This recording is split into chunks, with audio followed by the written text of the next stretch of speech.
अब देखो, अब ना ये एक विस्तृत व्याख्या है। मैंने कहा ना कि आपको गरिमापूर्ण जीवन से भोजन के अधिकार का मतलब क्या है। एक यह खाद्य सुरक्षा की अवधारणा से जुड़ा हुआ पार्ट है।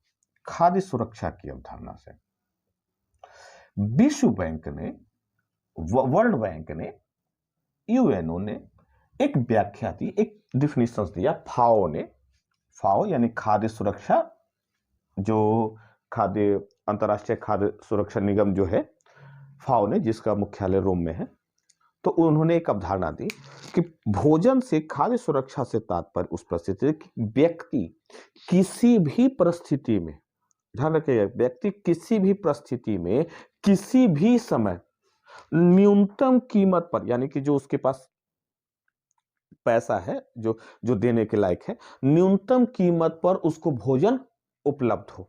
खाद्य सुरक्षा किसी भी परिस्थिति में, किसी भी समय, जो जब उसकी आवश्यकता हो, और किसी उसकी न्यूनतम कीमत पर, यानी उसके कीमत पर, ठीक है, भोजन उपलब्ध हो, यही भोजन का अधिकार है। खाद्य सुरक्षा की अवधारणा दिया। गवर्नर ने कहा, अधिकार दिया, डिफिनेशंस दिया वर्ल्ड बैंक ने, ठीक है। अब यही इसी प्रकार की अवधारणा कोई रखा, यूएनएससी ने कहा कि प्रत्येक व्यक्ति को भोजन का अधिकार है। अब ध्यान रखिएगा, प्रत्येक व्यक्ति को भोजन का अधिकार का मतलब उन्होंने पोषण का अधिकार भी माना। भोजन का मतलब पोषण से है। अब ध्यान रखिएगा, आर्टिकल 47 जो डीपीएसपी का पार्ट है, डीपीएसपी का पार्ट है, आर्टिकल 47 भी भोजन के पोषण युक्त भोजन की बात करता है, लेकिन डीपीएसपी राज्य को कहता है कि राज्य करेगा, बाध्यकारी नहीं है। तो डीपीएसपी तो बाध्यकारी नहीं है, तो राज्य अपने अनुसार, इच्छा अनुसार करेगा। अब वो देगा कि नहीं देगा, वो राज्य पर डिपेंड करता है। तो वहां से उठा करके सुप्रीम कोर्ट ने कहा इसे फंडामेंटल राइट्स बना दो। अब फंडामेंटल राइट्स का मतलब है कि सबको भोजन का अधिकार देना ही होगा, बाध्यकारी हो गया। आज सबको देने का मतलब है कि अब सरकार है जो इस पर पीछे नहीं हट सकती। क्लियर हो गया। अब यहां पर तब भोजन का अधिकार सभी के लिए कर दिया। यही कारण है कि लॉकडाउन में भी आप देखेंगे कोई ऐसा व्यक्ति नहीं जो भूखे, हाँ एक दो घटना हो सकती है, इतने बड़े देशों में कोई बड़ी बात नहीं है, होती है, लेकिन लॉकडाउन के दौरान भी सरकार द्वारा मुफ्त भोजन प्रोवाइड करवाया गया। कारण भोजन की सुरक्षा। सरकार द्वारा समय समय पर पोषण, अभी पोषण माह चला ना, ठीक है, पोषण सप्ताह या पोषण योजना चलाई जाए, मिड डे मील योजना को हटा करके पोषण, ताकि प्रत्येक बच्चों को जोड़ दिया जाए। और यही चीज जुड़ा हुआ है GHI से, ग्लोबल हंगर इंडेक्स से, कि अगर प्रत्येक व्यक्ति को भोजन, पोषण युक्त भोजन मिलेगा। भारत का स्थान 101वां है ना। क्यों? आप सोचिए कि भारत है जो दुनिया का दूसरा सबसे अधिक अनाज उत्पादन है। हम निर्यात करते हैं, लेकिन हम खुद ही कुपोषित हैं, यानी हम ग्लोबल हंगर इंडेक्स में नीचे हैं। इसका मतलब कहीं ना कहीं हम पोषण युक्त भोजन नहीं मिल पा रहा है। इसीलिए सरकार ने कहा कि हम पोषण युक्त भोजन देंगे।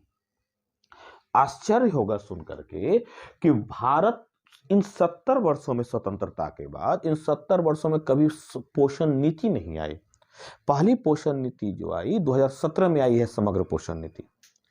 भारत में भोजन तो करता है, लेकिन भोजन में कौन सा पोषक तत्व है इसकी कोई वैल्यू नहीं है। इसका मैं एक उदाहरण देता हूं।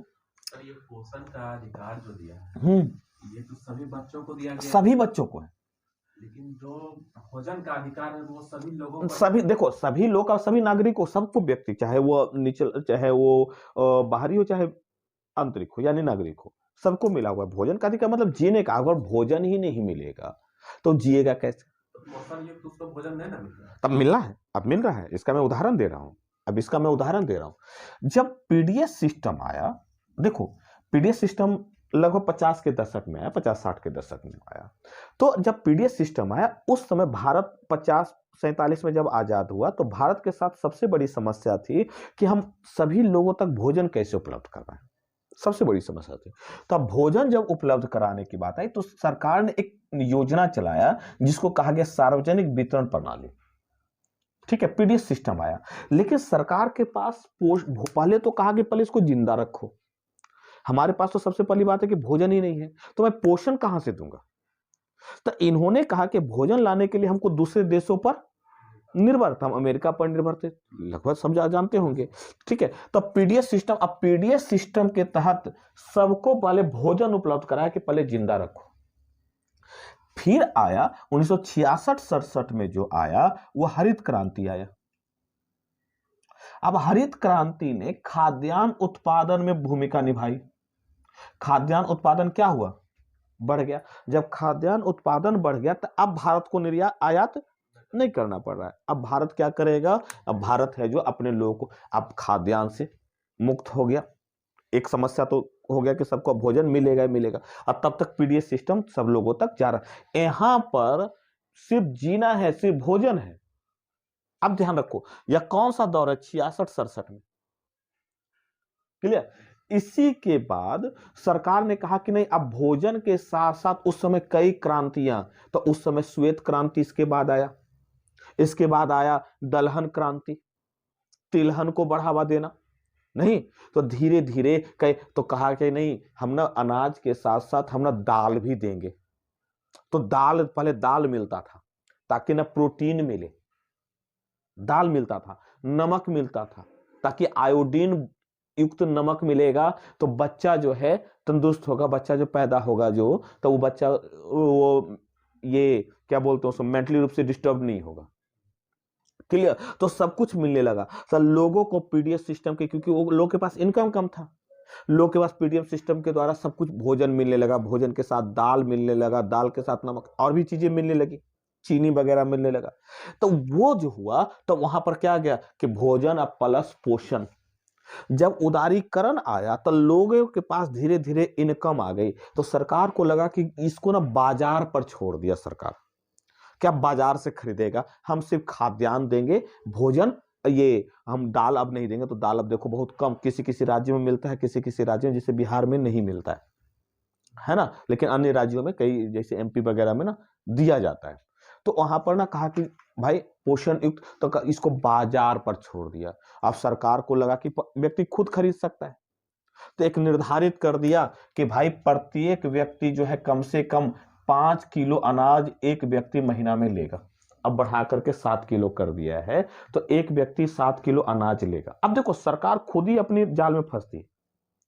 समस्या क्या है कि हम आपको भोजन तो देते हैं, अब आप सरकार कहती है कि हम ना 80 करोड़ लोगों तक भोजन प्रोवाइड कर रहे हैं, और जब हम भोजन दे रहे हैं और कुछ भोजन वो मार्केट से भी उठाता है, तो हम भोजन दे रहे हैं यानी कि हम अब पोषण भी दे रहे हैं, क्योंकि अब भोजन में अब कई सारे जो बायोटेक्नोलॉजी का कमाल है कि अब भोजन में हैजा को दूर करने वाली है जो मेडिसिन, उसमें जीन डाला जा रहा है, ठीक है। उसी में है जो सुनहरा चावल जो प्रोटीन के लिए बड़ा बेहतर है।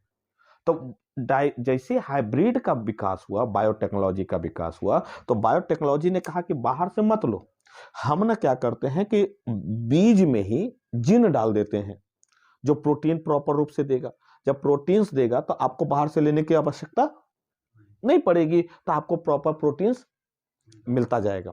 ये बायोटेक्नोलॉजी का कमाल है। सुनहरा चावल ये जो आया है तो 80 करोड़ तक, अब 80 करोड़ लोगों को भोजन उपलब्ध करवा रही सका। लॉकडाउन में भी है जो लगभग कहा ना कि हम 80 करोड़ लोगों को भोजन उपलब्ध करवा रहे हैं। अब कहा कि हम 7 किलो भोजन देंगे, तो एक परिवार में मान लेते हैं कितना व्यक्ति है, 5, तो टोटल कितना मिलता है, 5 व्यक्ति तो 35 किलो। अब आश्चर्य देखो कि सरकार का ही एक संस्था आईसीएमआर, तो आईसीएमआर कहती है कि हमको ना एक व्यक्ति को कम से कम ने 11 किलो भोजन चाहिए महीने का। आम व्यक्ति जैसे आप या मैं 11 किलो में आराम से भोजन, तो उसको कितना चाहिए टोटल, 55 केजी। अब मिल कितना रहा है, सोचिए कि यानी या तो आप बाजार पर निर्भर कर दिए यानी हम आधा भोजन कर रहे हैं। जब आधा भोजन करेंगे तो फिर हमारा भोजन, हमारी जो विकास जो प्रक्रिया है ऑब्वियस बात है कि अवरुद्ध हो जाएगी। तो जीएचआई में ऑलरेडी रैंकिंग हमारी कम रहेगी। क्लियर। तो गवर्नमेंट कहते हैं कि देखो हम भोजन का अधिकार दे रहे हैं और भोजन के अधिकार से आप क्या होगा कि अपने जीवन का संचालन करेंगे। अब यहां पर कई गवर्नमेंट ने कहा कि नहीं हम पोषण भी देंगे। तो जैसे मिड डे मील का नाम बदल करके क्या कर दिया, पोषण। अब पोषण युक्त भोजन देंगे। ट्रांस फैट को कम करके 0%, अभी 2% किया है, फिर 0% पर लाने की प्रक्रिया है। क्लियर। तो यह अवधारणा जाकर के जुड़ जाती है जीएचआई। जब जीएचआई को पढ़ेंगे तो आप भोजन के अधिकार को साथ साथ पढ़ेंगे, तब जाकर के कंप्लीशन होगा। लिखिए भोजन का अधिकार। तो सर इसी के ना वजह से हम लोग कुपोषण का शिकार। हाँ, बहुत सारे रीजंस हैं। तो हमें तो पता ही नहीं है ना कि हमको क्या चाहिए। कितने % लोग हैं यहाँ बैठे हुए, कितने % लोग हैं जो जानते हैं कि हमको ये जो लिखा रहता है रैपर पर, कितने % लोग उसको जानते हैं कि हमको इतना % फैट चाहिए, इतना % कैलोरी चाहिए। हमें पता ही नहीं है। अच्छा, यहाँ पर समस्या ये है, यहाँ पर समस्या जब गरीबी का निर्धारण जब हुआ तो गरीबी का निर्धारण भी आज तक सही से नहीं हुआ है। सरकार को तो पता ही नहीं कि गरीबी का मतलब क्या है। एक गरीबी का निर्धारण जब हुआ तो उन्होंने कहा कि इतना खर्च करना, तो एक्सपेंस के आधार पर गरीबी का निर्धारण किया। एक्सपेंस के आधार पर योजना आयोग ने जो गरीबी का निर्धारण किया कि गरीब जो ग्रामीण क्षेत्र के लोग हैं वो लगभग 26 या 27 रुपया ऐसे ही है, और 2009 की मैं बात कर रहा हूं, और ये शहरी क्षेत्र है लगभग 30 से 31 रुपया, जो एक मोटा मोटी देखिएगा। तो ये है, तो 26 रुपया में 27 रुपये में क्या उसको भोजन मिलेगा? अब क्या उसको पोषण मिलेगा? सोच करके देखिए। ठीक है, दिन भर में एक बार के खाना की बात नहीं, क्या एक दिन में यदि 26 या 27 रुपया। वहीं वर्ल्ड बैंक कहता है, IMF कहता है कि जो व्यक्ति 1.29 डॉलर में बात कर रहा है, डॉलर में जो खर्च करता है वह गरीबी रेखा के नीचे है। और हम बात करें रुपए में, तो 26 रुपया या 27 रुपए में कोई व्यक्ति कितना प्रकार का भोजन प्राप्त कर। एक चाय भी पीजिए तो कम से कम 5 रुपया। एक चाय पीने पर कम से कम कितना, 5 रुपया। तब 5 रुपया आप जोड़िए तो 2 बार चाय। चावल तो कम से कम एक व्यक्ति न्यूनतम चावल 100 ग्राम खाएगा, 100 ग्राम खाएगा एक बार में, तो 2 बार उसको। चावल के साथ दाल, तेल, नमक, सब्जी कहां से जुड़ा पाएगा? तो इन्होंने डिफिनीशन से, ताकि ना हम ये दिखाएं कि देखो हमने गरीबी को खत्म कर दिया है। ये डाटा में ही छेड़छाड़ है। फिर जब लाकड़ा वाला समिति बना तो लाकड़ा वाला समिति ने क्या किया कि कैलोरी को पैमाना मान लिया। गरीबी ने कहता है कि जो 2200 या 2300 कैलोरी, 2400 या 2700 कैलोरी से नहीं, जो तो कैलोरी को पैमाना। तो कैलोरी का मतलब क्या है? चावल से भी कैलोरी मिल जाती है, लेकिन इन्होंने और कोई एनर्जी को अवधारणा माना और सबको छोड़ दिया। तो एक्चुअली इन भारत सरकार के ना आज तक इनको यही समझ में नहीं आया कि हम गरीबी खत्म कैसे करें। हम निर्धारण ही, डिफिनीशन से नहीं दे पा रहे हैं गरीबी का। जब आपके पास इतने IAS बैठे हुए हैं, इतने जानकार, इतने विशेषज्ञ टीम बैठी हुई है, और अभी तक आप निर्धारण नहीं कर रहे, इसलिए ताकि हम सिर्फ दिखा सके कि देखो हम इतना मध्यम वर्ग। आप 26 रुपया ले आओगे तो 27 रुपया वाला मध्यम वर्ग में आ जाएगा। आप सोचिए कि 27 रुपये, तो उसको क्या अंतर आप रखिएगा 26 और 27 रुपये में? कोई फर्क है? तो आप तो गरीबी को डाटा में छेड़छाड़ कर रहे हो, लेकिन जो निचला स्तर तक जो आ रहा है, निचले स्तर पर जो भूमि पर जो काम हो रहा है वो नहीं हो रहा। क्लियर समझ में आ गया? तब भोजन का अधिकार का मतलब सिर्फ इस अवसर से नहीं देखिएगा कि भोजन मिल गया तो वह अपना जीवन का विकास कर रहा। भोजन का मतलब पोषण से है, और जब तक पोषण युक्त भोजन नहीं मिलेगा किसी का विकास नहीं होगा। आप GHI में भारत की रैंकिंग, अब इसको देखिए कि GHI में जो भारत की रैंकिंग 101 क्यों है? ग्लोबल हंगर इंडेक्स है ना, 101वां स्थान। पिछले मेरे ख्याल से पिछले बार 94 में था, अब बढ़ करके, हालांकि भारत सरकार ने इस पर आरोप लगाया है और कहा कि आपने है जो प्रॉपर डाटा सही से नहीं लिया है, ये अलग बातें हैं। लेकिन आप सोचिए कि जीएचआई 4 अवधारणा पर बनती है, 4 अवधारणा, जिसमें पहला अवधारणा है अल्प पोषण। अब देखिए, किसी को पोषण नहीं मिलेगा, अल्प पोषण मिलेगा तो शरीर का विकास नहीं होगा। यानी कि प्रोटीन्स नहीं मिलेगा तो उसका ग्रोथ नहीं होगा शरीर का, फैट्स नहीं मिलेगा तो उसको प्रॉपर एनर्जी, कार्बोहाइड्रेट नहीं मिलेगा तो प्रॉपर एनर्जी नहीं होगा, विटामिन मिनरल्स मिलना चाहिए। तो अल्प पोषण, भारत में अल्प पोषण के कारण कई लोग कुपोषित के शिकार हैं। दुनिया में सबसे ज्यादा कुपोषण के शिकार जनसंख्या के हिसाब से इंडिया में, सोच लीजिए। दूसरा बेस्टिंग, चाइल्ड स्टंटिंग। चाइल्ड स्टंटिंग का मतलब होता है उम्र के अनुसार लंबाई का न बढ़ना। तो बहुत सारे लोग चाइल्ड स्टंटिंग, तो लंबाई का, मैंने कहा ना, शरीर का ग्रोथ, तब प्रोटीन्स नहीं मिलेगा तो ग्रोथ कैसे होगा। चाइल्ड बेस्टिंग, वजन का न बढ़ना, लंबाई के अनुसार वजन का न बढ़ना, ठीक है, तब वजन ही नहीं बढ़ेगा तो कुपोषण का शिकार नहीं हो जाएगा। और तीसरा है बाल मृत्यु दर, शिशु मृत्यु दर। आज भी इंडिया में शिशु मृत्यु दर है जो लगभग 33 है, लगभग 33 है। अब तो कुछ कमा है, देख लीजिएगा, लेकिन इसका लक्ष्य है 1 तक लाना, ठीक है। अब सोचिए कि बाल मृत्यु दर भी इतना ज्यादा है, तो ये तो जीएचआई में कहां, तो हम सबसे, अगर इसको ठीक कर लेते हैं तो ये अपने आप ठीक हो जाएगा। चाइल्ड स्टैंडिंग में भी अभी कुछ सुधार आया है। तब मैंने क्या कहा, ठीक है, ऐसा नहीं कि सरकार काम नहीं कर रही है, ये नहीं है, लेकिन प्रॉपर डाटा नहीं है गवर्नमेंट के पास।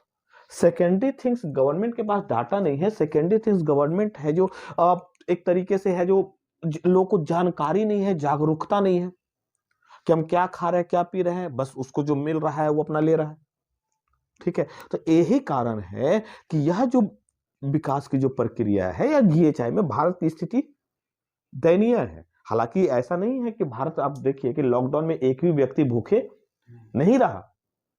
हम लोग जो भोजन करते हैं तो उसमें जिस तरह से दाल में प्रोटीन हो गया, आलू सब में कार्बोहाइड्रेट हो गया, क्या वो पोषण रहित है? हाँ, लेकिन कितना लेते हैं ये मायने, ऐसा मतलब ये मत समझिए कि अल्प पोषण का मतलब हम एकदम न्यूनतम, ज्यादा लेना भी तो कुपोषण का शिकार है। गोवा में सबसे ज्यादा कुपोषित, गोवा ये सबसे ज्यादा वहां पर मोटापा के शिकार है। तो इसका मतलब नहीं मत समझिएगा कि मोटापा के शिकार है तो बहुत अच्छा पोषण ले रहा है, वो भी कुपोषण का शिकार है, और कम लेना भी कुपोषण का शिकार है, ठीक है। एक यूएनओ का रिपोर्ट है कि लगभग पर डे इंडिया में, हम तो दूसरे देशों के रिपोर्ट को उतना वैल्यू नहीं देते हैं कि वो सब बैठ करके एसी कमरे में बैठ करके बनाता है, लेकिन फिर भी एक एवरेज तो मानकर ही चलता है कि आज भी इंडिया में 3000 लोग पर डे भूखे सोते हैं। ये यूएनओ का कहना है, आज भी 3000 लोग भूखे सोते हैं। तो डाटा इसका, ये हम नहीं कह रहे हैं कि रियलिटी है, लेकिन एक कुछ ना कुछ तो सच्चाई है कि इंडिया में स्थिति रियली में दयनीय है, ठीक है। लेकिन इसी में सरकार है जो काम करने की कोशिश कर रही है, और चाहे प्रधानमंत्री आवास योजना हो, एनएफएसए हो, नेशनल फूड सिक्योरिटी एक्ट हो, नहीं, ये सभी जो है चाइल्ड स्टंटिंग, ये क्या बोलते हैं इसको, पोषण योजना हो, मिड डे मील योजना को बदल करके जो लाया गया, गर्भवती महिलाओं को मातृ वंदना योजना हो, अब माताएं जब अच्छी हो जाएगी, ठीक है, तो निश्चित है कि बाल मृत्यु दर, शिशु मृत्यु दर को कम कर दिया जाएगा। नहीं तो कम होगा तो निश्चित है कि यानी कि पोषण उनको प्रॉपर मिल रहा है। तो हम लोग जो ले रहे हैं वो तो अल्प पोषण ही है। तब मैंने क्या कहा, तो उसमें कितने % लोग हैं जो पोषण को ले रहे हैं। अब हम लोग तो अब ज्यादातर तो अल्प पोषण के शिकार है ना। अगर जानकारी नहीं है, ऐसा नहीं है कि हमारे पास वो इनकम नहीं है, लेकिन जानकारी नहीं है, तो हमको जो लग रहा है ना, लाओ यार, संतरा लाए तो लाओ 4-5 लाओ, सेव लाए तो लाओ पूरे एकदम थाल में भर करके, पराठा खा रहे तो लगातार खाइए रहे। इसका मतलब ये कि हम थोड़े ना पोषण ले रहे हैं, उसमें तो एक ही प्रोटीन तो हमको ज्यादा मिल रहा है। तब मैंने क्या कहा, प्रॉपर रूप से मिल ही नहीं रहा है। और सबसे बड़ी कमी, सबसे बड़ी दिक्कत, इसलिए आपको ज्यादातर टॉपिक में आपको मिलेगा, आपको ना पोषण वाला जो टॉपिक है वो बड़ा इंपॉर्टेंट है। इसलिए 6 क्लास में पोषण का टॉपिक दिए हुए हैं। 6 एनसीईआरटी का 6 क्लास वाला देखेंगे तो 6 क्लास में न्यूट्रिशन का टॉपिक दिए हुए, और आपको ना बड़े पैमाने पर इसको पढ़ना है। तब भोजन के अधिकार का मतलब सिर्फ भोजन के अधिकार का मतलब सिर्फ भोजन देने से नहीं है। भोजन के अधिकार का मतलब कि पोषण युक्त भोजन देने से। आप इसको जीएचआई से जोड़ दीजिए, आप इसको लॉकडाउन वाली प्रधानमंत्री गरीब अन्न योजना से जोड़ दीजिए, आप इसको जहां से जोड़ना चाहें वहां से जोड़ दीजिए। क्लियर? तो लिखिए क्वेश्चन इससे रिलेटेड, अब बन जाएगा, कोशिश कीजिएगा बनाने की।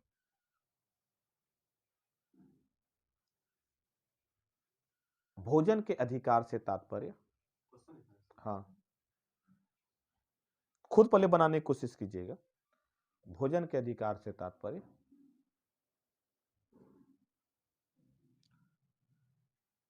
पोषण युक्त भोजन से है।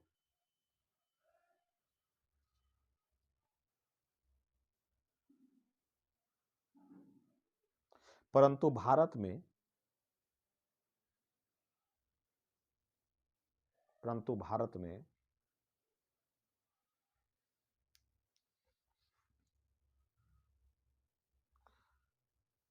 सबसे ज्यादा कुपोषित बच्चे हैं, सबसे ज्यादा कुपोषित व्यक्ति हैं। इस कथन की समीक्षा करें।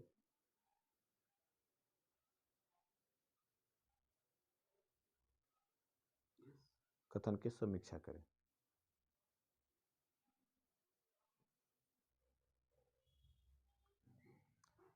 तथा सरकार द्वारा चलाए गए योजनाओं को बिहार के परिप्रेक्ष्य में समझाएं। तथा सरकार द्वारा चलाए गए योजनाओं को बिहार के परिप्रेक्ष्य में आलोचनात्मक व्याख्या करें। योजनाओं को बिहार के परिप्रेक्ष्य में आलोचनात्मक व्याख्या करें।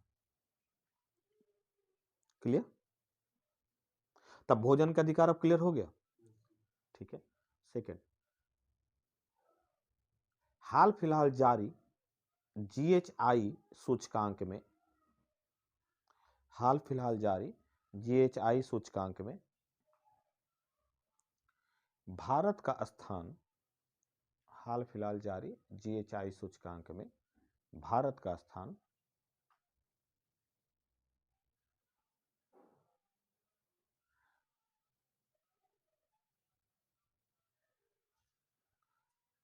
गंभीर श्रेणी में रहा है।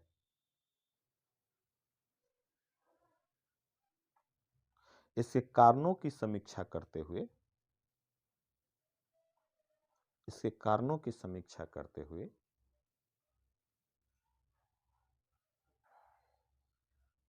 सरकार द्वारा चलाए जा रहे प्रयासों,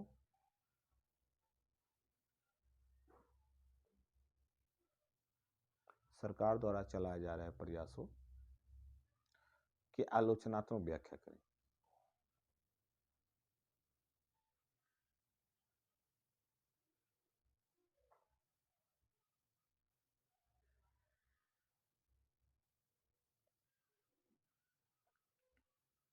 क्लियर? समझ में आ गया? थर्ड, खाद्य सुरक्षा से क्या समझते हैं?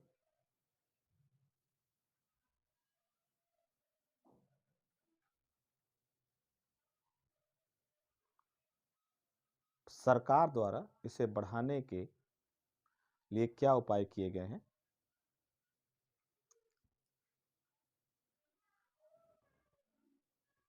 क्या उपाय किए गए हैं? क्या उपाय किए गए हैं? इसकी समीक्षा करें। क्लियर अब हो जाएगा? क्वेश्चंस बनाने की कोशिश कीजिएगा। क्लियर? तब भोजन के अधिकार से आप तात्पर्य हो गया क्लियर? तब भोजन के अधिकार से मतलब सिर्फ और सिर्फ भोजन का मतलब सिर्फ भोजन प्राप्त करने से नहीं है, जबकि पोषण युक्त। इसी में आप मिड डे मील योजना, मातृ वंदना योजना, इसी में आप लिख सकते हैं प्रधानमंत्री गरीब अन्न योजना, पीडीएस सिस्टम। ठीक है, खाद्य सुरक्षा वाले में पीडीएस सिस्टम की जरूर उल्लेख करेंगे। ठीक है, आप पीडीएस सिस्टम की आलोचनात्मक व्याख्या करेंगे। और उसमें अगर रिपोर्ट अगर दे देते हैं ICMR वाला, और जो कितना दिया जाता है अनाज का, तो वो एक प्रभावी बन जाएगा। क्लियर हो गया? तो आज के लिए इतना काफी है।